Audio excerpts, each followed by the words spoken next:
டித்வா புயலால் முழுமையாக சேதமடைந்த வீடுகளுக்காக புதிய வீடுகளை நிர்மாணிக்கும் வேலை திட்டம் தொடர்பில் பாராளுமன்றத்தில் வாத பிரதிவாதம் இன்று இடம்பெற்றது.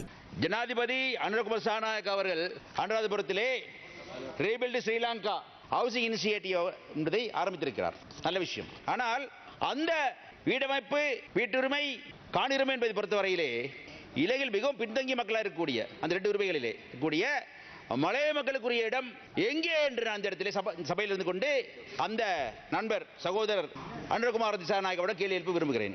50 லட்சம் ரூபாய் காணி தருவதாக கூறுகிறார். மலையக மக்கள், பெருந்தோட்ட மக்கள் எங்கீர்கள் என்பதை இந்த அரசாங்கம் வெளிப்படுத்தி கூற வேண்டும். இந்திய வீடமைப்பு திட்டத்தை நாங்கள் எங்களது ஆட்சி காலத்திலே பிரதமர் நரேந்திர மோடியுடன் பேச்சுவார்த்தை நடத்தி 10,000 வீடுகளை 4,000 வீடுகளை நாங்கள் பெற்றிருந்தோம்.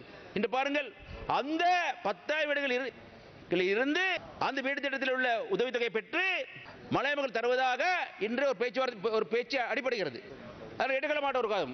இன்று அதை இயல்பான காலகட்டத்திலே இலங்கையில் வாழ்ந்து கொண்டிருக்கூடிய, பெருந்தோட்டம் வாழ்ந்து கொண்டிருக்கூடிய, காணியுரிமை இல்லாத, வீட்டுரிமை இல்லாத மக்களுக்கு காணியை தந்து வீடு பெற்றுத்தரும் திட்டமாகத்தான் நாங்கள் இந்தியாவில் பேசி இலங்கை கொண்டு வந்திருக்கிறோம்.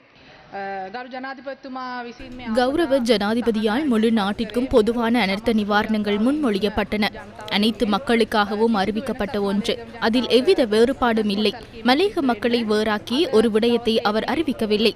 பாராளுமன்ற உறுப்பினர் மனோ கணேசன் தமது மக்களுக்கு நியாயமற்ற தன்மை உருவாகியுள்ளது என்று கூறினாலும் அது மக்களுக்கு ஜனாதிபதியின் கைகளால் சென்றடையும் என கூறுவதற்கு விரும்புகின்றேன்.